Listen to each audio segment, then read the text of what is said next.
de la hermenéutica analógica y antropología filosófica. ¿Se escucha bien? Se escucha muy bien. Muy bien.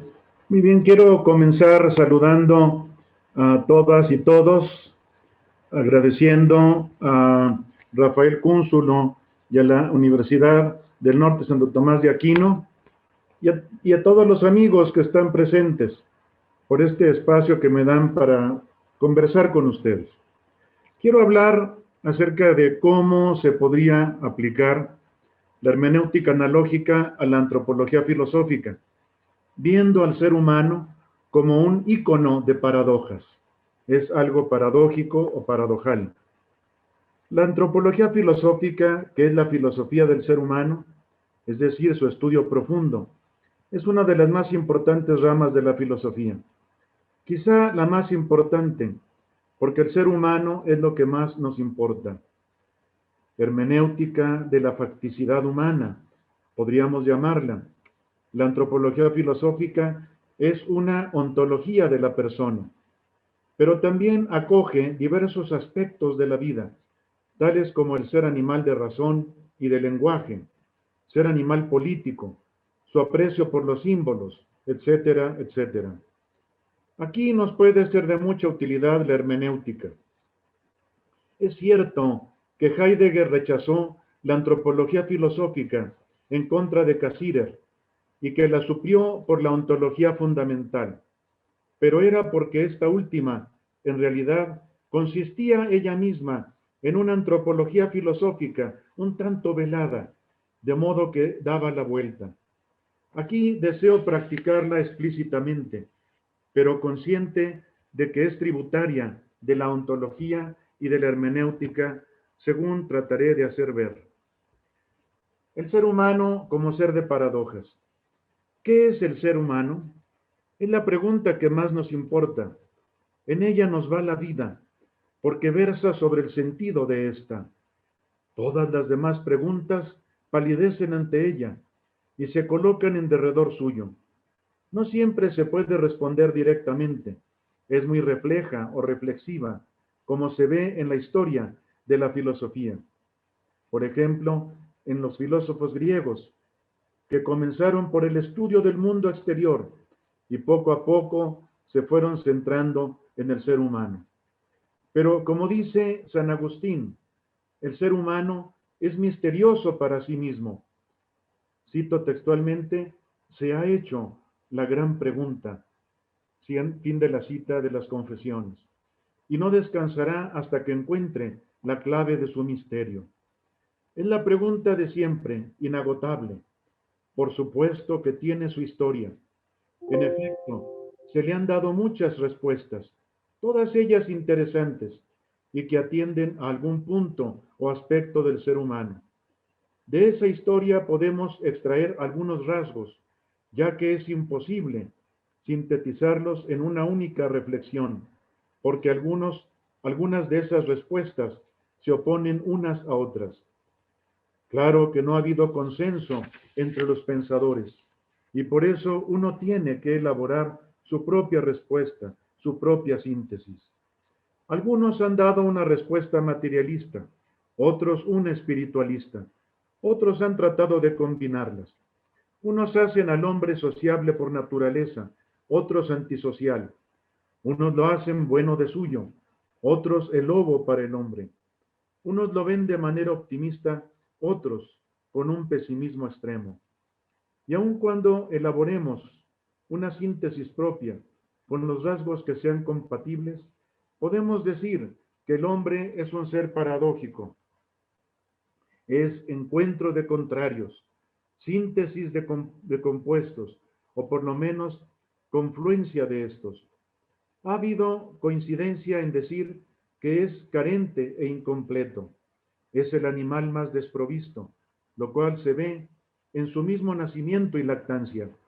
Cuando nace es el más desvalido de los animales y el que más dura, dependiendo de sus progenitores. Por eso necesitó tener la razón para adaptarse a su medio ambiente. De otro modo, fácilmente desaparecería. Como dice Alasdair MacIntyre, El hombre es animal racional y dependiente. Antes se decía con orgullo que era el animal racional, con varias implicaciones, pero ahora se prefiere decir que es el animal racional carente o necesitado, porque esa es la verdad. Ya no se recalca tanto su prez y su gloria, que es la razón, sino su dependencia, que es la parte débil. La razón es la grandeza y la miseria del ser humano, ambas cosas a la vez. Pero tiene la razón, y es la que lo caracteriza. Es la caña pensante de Pascal. Fue el centro del universo hasta el Renacimiento, pero fue descentrado. Quedó como la esfera de Pascal, que antes fue la de San Buenaventura, la de Alain de Lisle y hasta la de Genófanes de Colofón, con el centro en todas partes y la circunferencia en ninguna.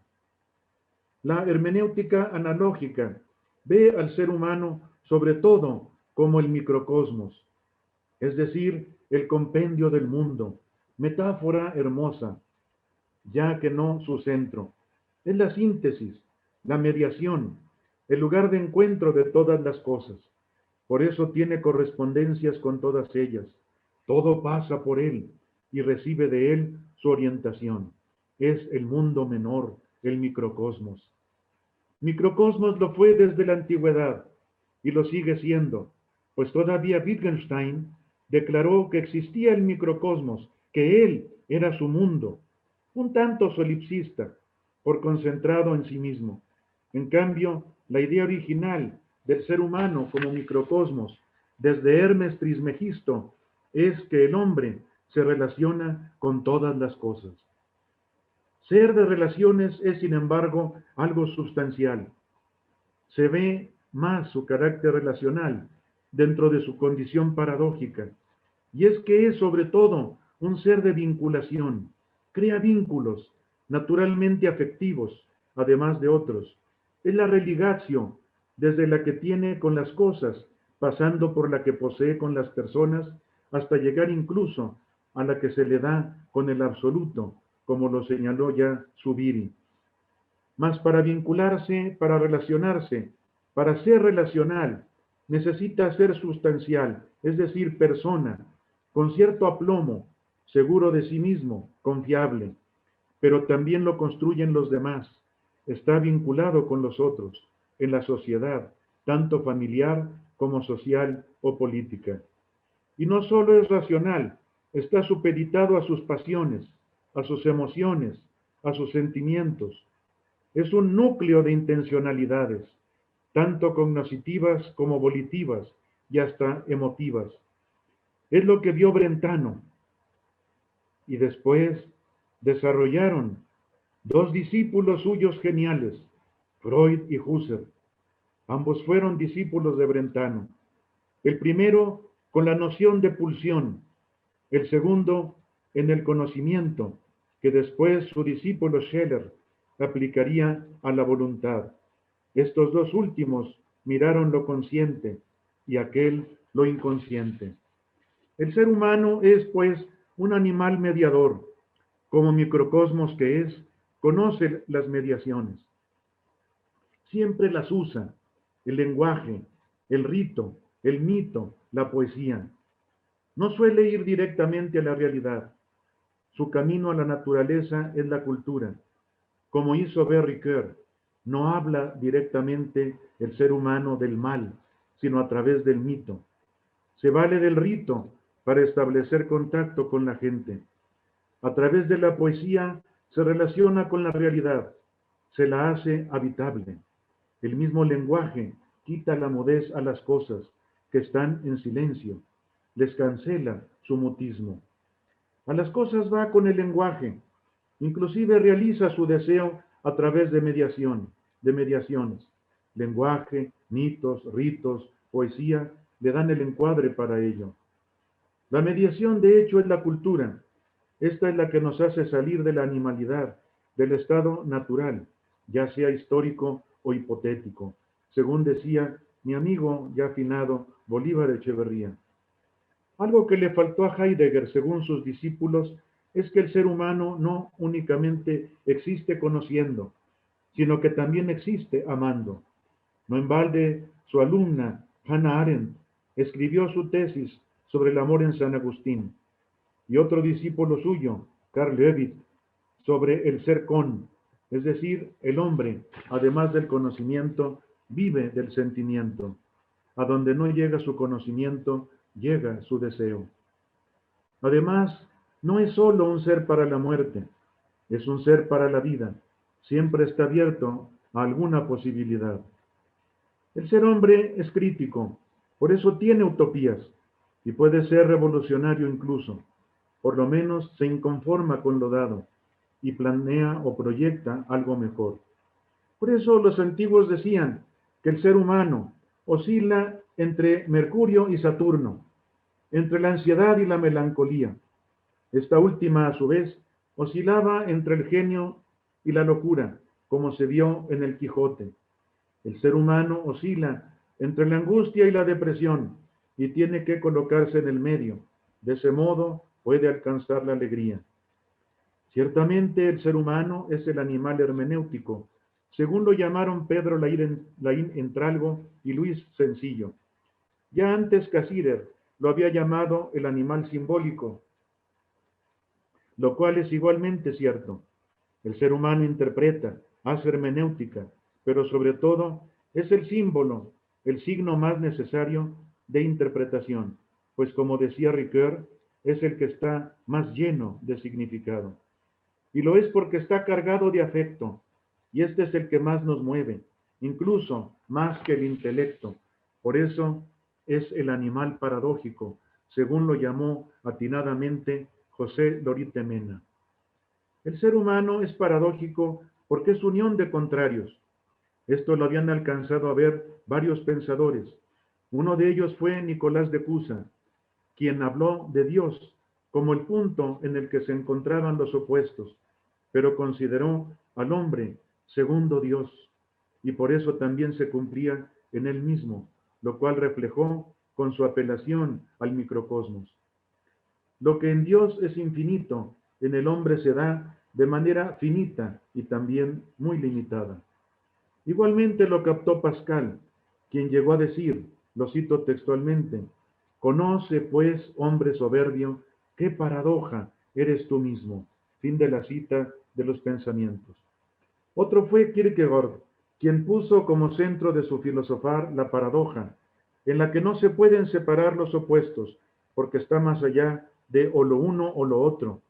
De alguna manera también Nietzsche, quien habló del ser humano como el animal fantasioso, o que tiene como más propio la fantasía, más allá de la razón, lo cual supo entender Jesús Conil en su libro El enigma del animal fantástico. Del mismo modo, Freud, quien captó la lucha que en el aparato psíquico libra el yo entre el ello y el superyo. Ser de paradoja, el ser humano busca su unidad, nunca la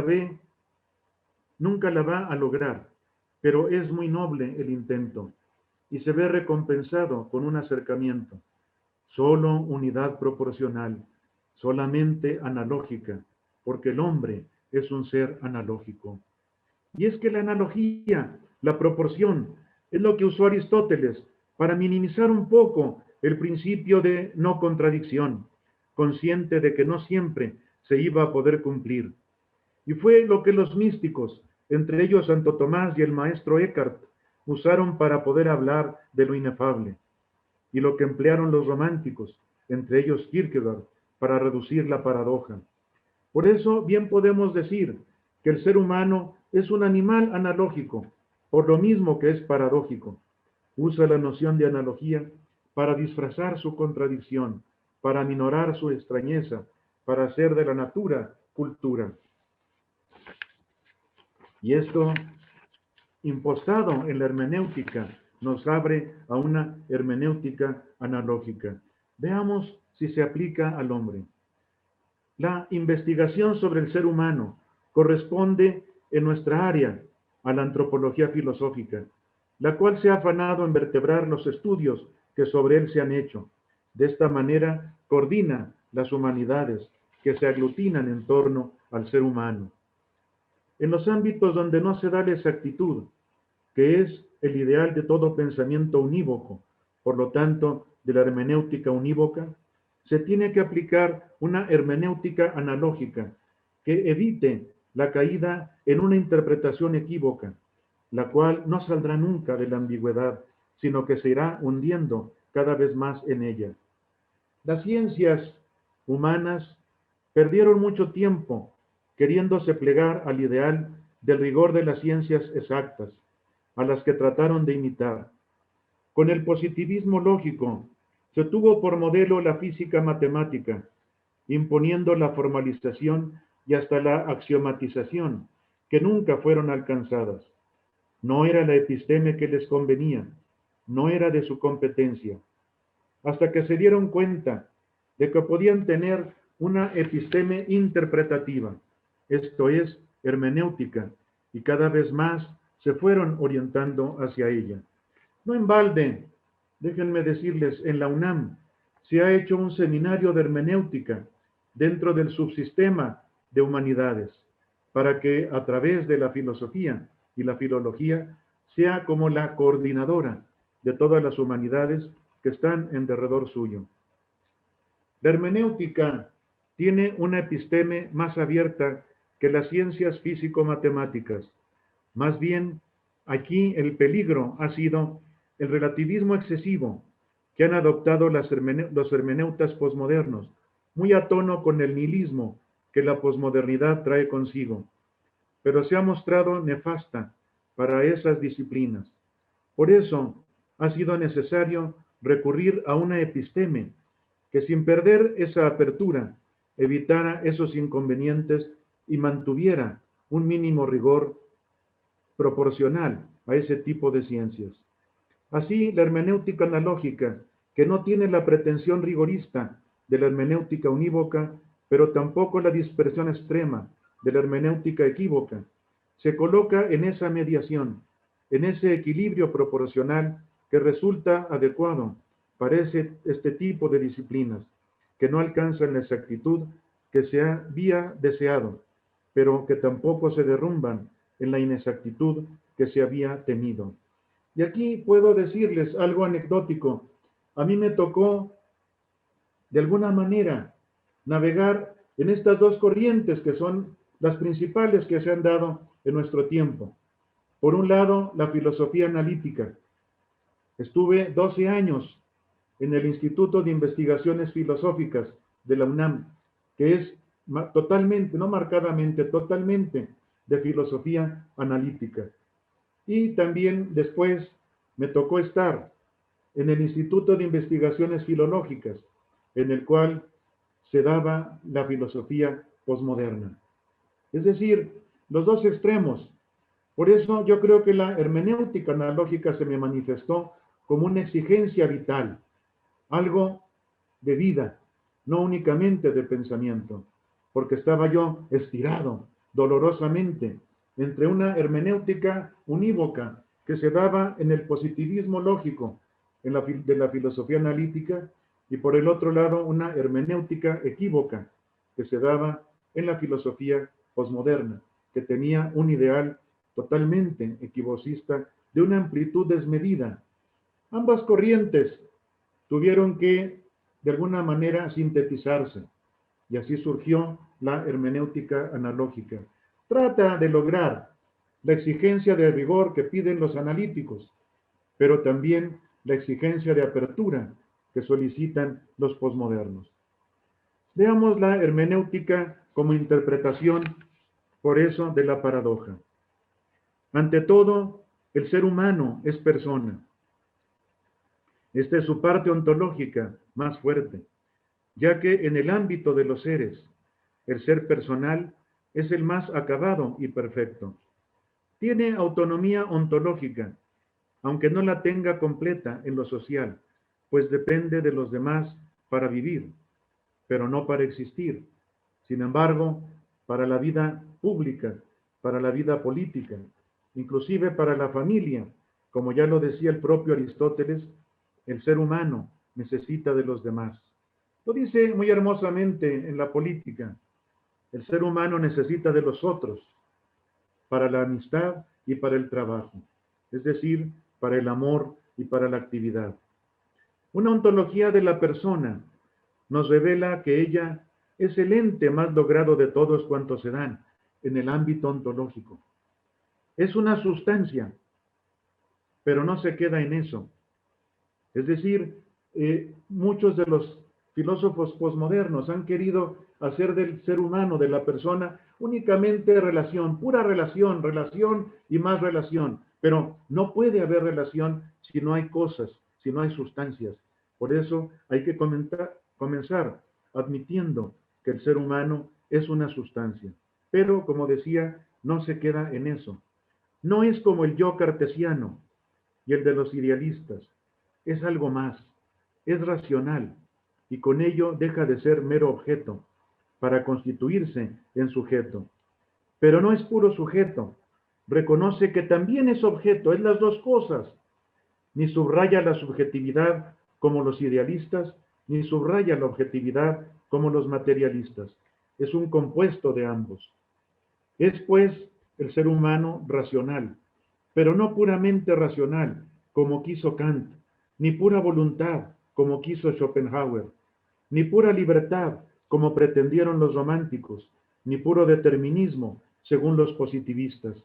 Comparte esos extremos, de ahí su paradoja. Tiene palabra, pero también necesita el silencio, tanto para expresarse como para comunicarse. El ser humano supone el silencio reflexivo, como ya acotara Heidegger. Quizá lo más paradójico en el ser humano es que vive la distensión dolorosa entre lo racional y lo emocional, algo que Freud vio con mucha lucidez, pero también ha habido voces que han clamado por rescatar la parte de los sentimientos en la filosofía. Por ejemplo, Unamuno, quien decía que la filosofía debía incorporar el sentimiento sin renunciar a la racionalidad. Siempre estuvo mencionando el deseo de vida que tiene el ser humano y por lo mismo de inmortalidad, aunque pareciera un sueño incumplible. Y de hecho hay en el ser humano una ansia de perenidad. De manera parecida, Ortega insistía en la vida como la realidad del ser humano. Como un símil español, Ortega centraba todo en la vida y por lo mismo en el deseo de vivir. El ser para el hombre es la vida, según él.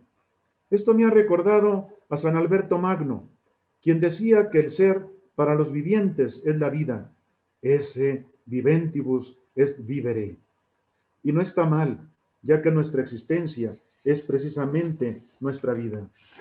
Un psiquiatra español, Juan José López Ibor, afirmaba, y lo cito, todo hombre moderno en el fondo es un nihilista. Fin de la cita. Y lo decía ya en una conferencia de 1950. Claro que desde mucho antes se hablaba de nihilismo. Nietzsche lo veía como la falta de valores, de fines que dieran dirección.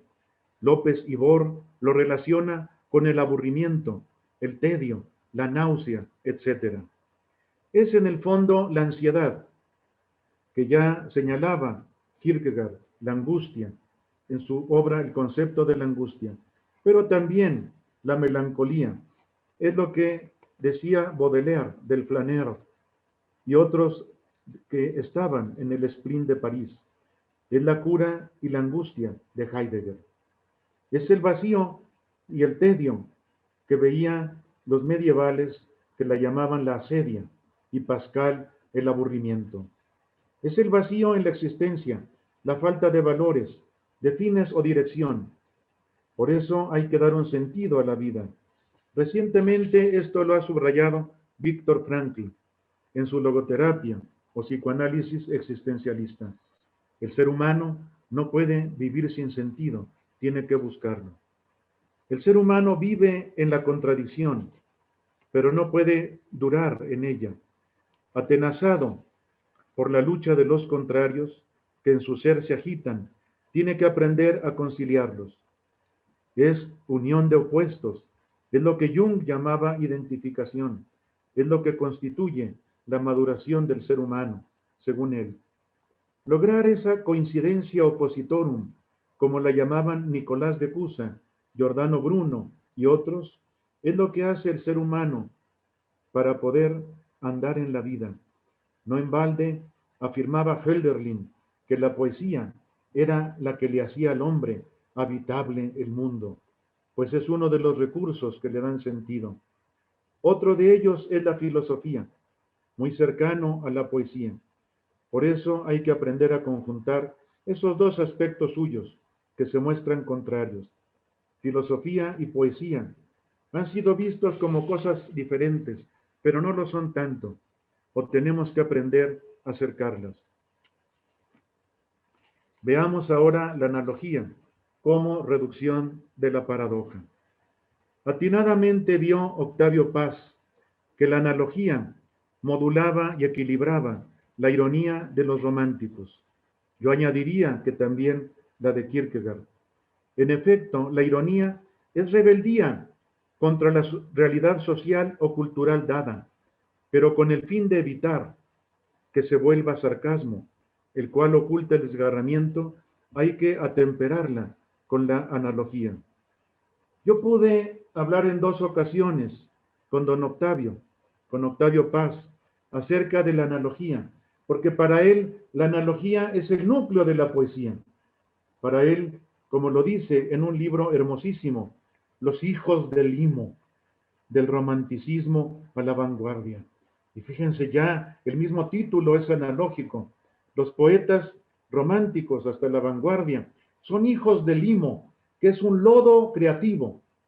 Es algo sumamente metafórico. Él, claro, aquellas 2 veces que hablamos, porque él estaba muy interesado en el concepto de analogía. Claro, él como buen poeta lo veía más del lado de la metáfora. Yo veo la analogía abarcando no solo la metáfora, sino la metáfora y la metonimia también, que es algo que el mismo Octavio Paz dice en ese libro, Los hijos del limo. Parece que lo tomaba de Jacobson, con el que tuvo cierta amistad. Es que la analogía mitiga la paradoja, la hace habitable, pues vivimos en ella y no siempre a gusto. Relaja un poco la tensión que se da entre los opuestos que conforman al hombre. De esa manera nos vuelve aceptable nuestra condición, al modo como nos vuelve humana la realidad natural tan inhóspita y extraña. Ya que la analogía es benéfica para calmar la paradoja, la cual siempre causa escándalo, una hermenéutica analógica ayudará entonces a llegar a la aceptación de nuestra condición humana. Nos hará darles un rostro humano a las cosas y a los acontecimientos que tantas veces se nos muestran como sin sentido. Dar sentido a lo que carece de él. Esa es la labor del hermeneuta, y no solo interpretar lo que ya lo tiene. Dar ánimo a los que gimen en el vacío de significado. Tal es a lo que el filósofo debe aspirar.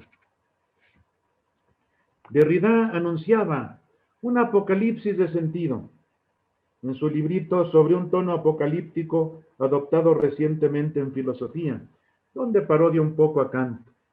Derrida anunciaba un apocalipsis de sentido. No se iban a caer las estrellas en la tierra, ni los montes en el mar. Era algo peor. Se nos cae el sentido. Es la inundación de la nada, el imperio del nihilismo. Aquí es donde el filósofo hermeneuta intenta por todos los medios ayudar a sus congéneres a no naufragar. Por eso hablo del ser humano como ser analógico. Y es que el ser humano necesita comprenderse. Para ello ha de interpretarse. Y eso es la labor de la hermenéutica. Requiere entonces de una hermenéutica, pero también hemos dicho que está situado en la analogía, en el en el intersticio. Por eso le hace falta, para comprenderse, una interpretación basada en la analogía, una hermenéutica analógica. También con otro querido amigo, un amigo mío que ya murió, Miguel León Portilla, gran estudioso de la cultura náhuatl, Me decía que el concepto de analogía ya lo tenían nuestros indígenas, nuestros pueblos originarios, en México al menos, y era el concepto de nepantla, es decir, estar en medio, estar indeciso, estar oscilante, vivir en el horizonte, como es el microcosmos humano. Se trata de utilizar la hermenéutica, que es una corriente muy actual en la filosofía. En efecto, la filosofía de hoy es muy hermenéutica, según lo ha señalado otro muy querido amigo, Gianni Vattimo. Es muy hermenéutica, pone mucho relieve en la interpretación de textos, que es lo que se ve en las tesis y demás escritos filosóficos que hacemos y que hacen nuestros muchachos. Se ha dicho que estamos en la era de la interpretación, en la etapa hermenéutica de la historia de la filosofía, al menos según Gianni Vattimo. Y es que la hermenéutica tiene que ver con la interpretación de textos y la usamos de manera especial en las humanidades. La filosofía, la literatura, la historia, el derecho, la antropología y la sociología se dedican a interpretar textos, ya sea escritos, hablados o actuados, porque son de muchas maneras. Claro, el texto es obviamente el clásico, el escrito, pero Hans-Georg Gadamer amplió, este gran hermeneuta, la noción de texto hacia la conversación, es decir, el texto hablado, porque el texto escrito es cerrado y en cambio el texto hablado es abierto, se nos va de la mano y a veces se va a donde no queremos que vaya. Y otro gran hermeneuta, Paul Ricoeur, habló de la acción como texto, es decir, el texto actuado, que es lo que vemos en la antropología, en la sociología, en muchas ramas de las disciplinas humanas, de las humanidades.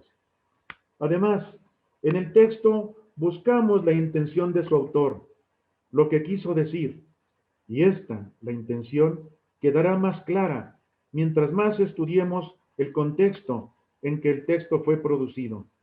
Nosotros, como lectores, somos los intérpretes, y así, texto y contexto, autor y lector, forman el acontecimiento hermenéutico o hecho interpretativo, que es el que nos concierne.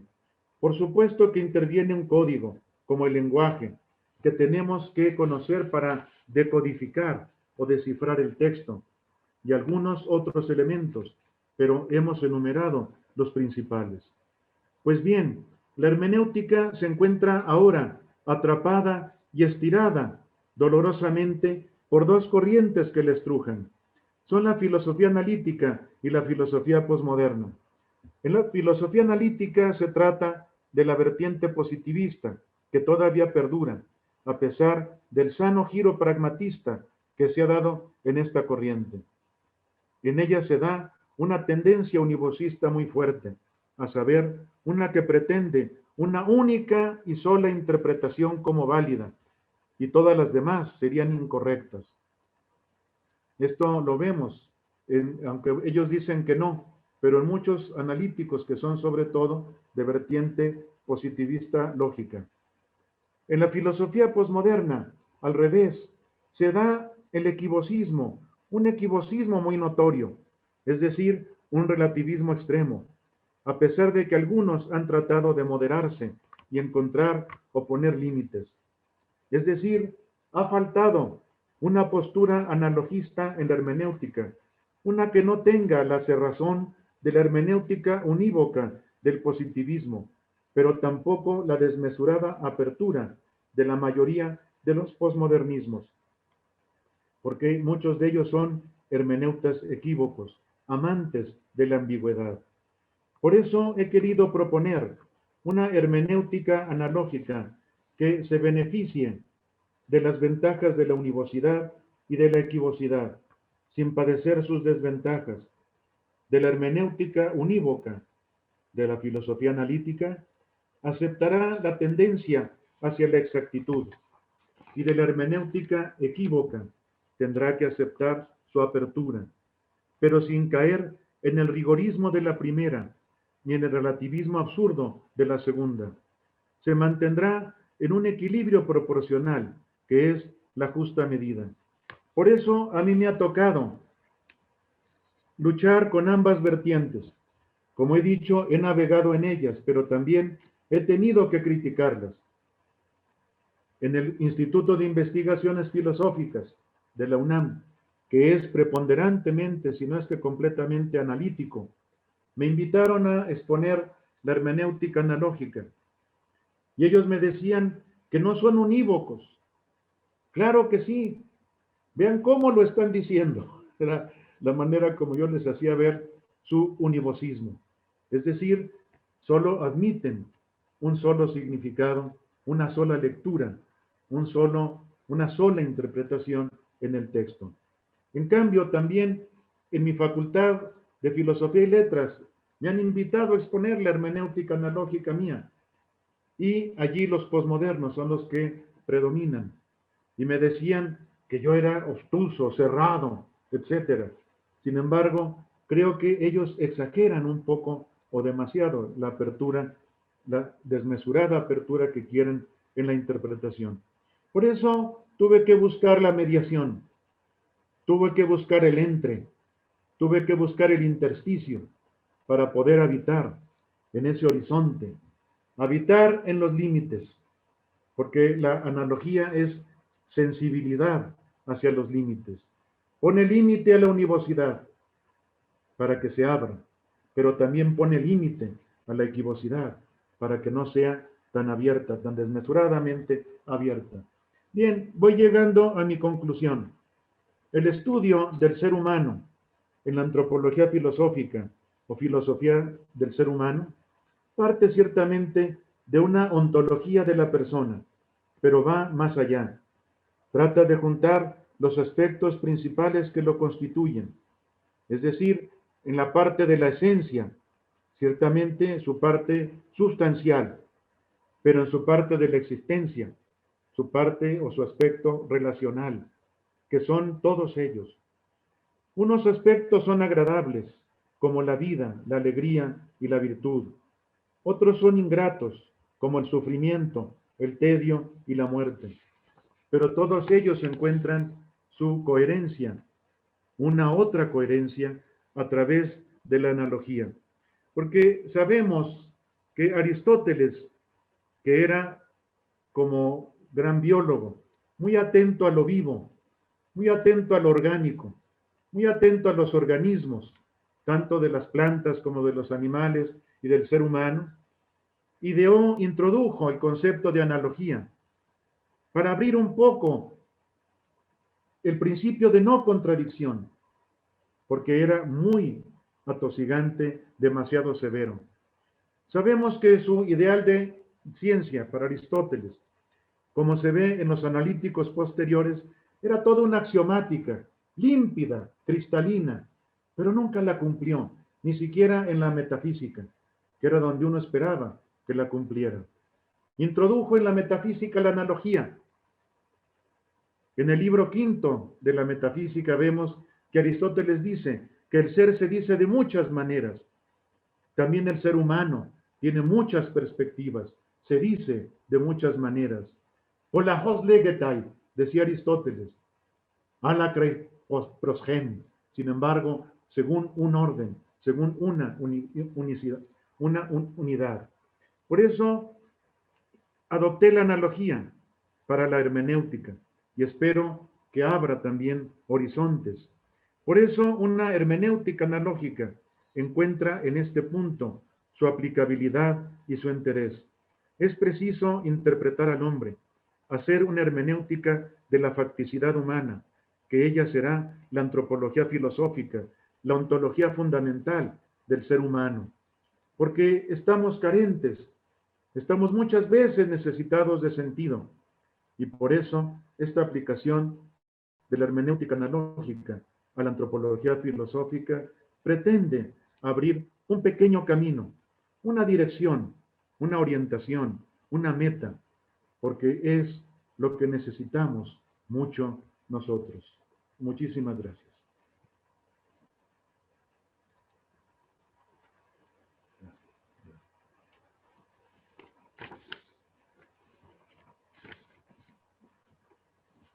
Muchas gracias Mauricio.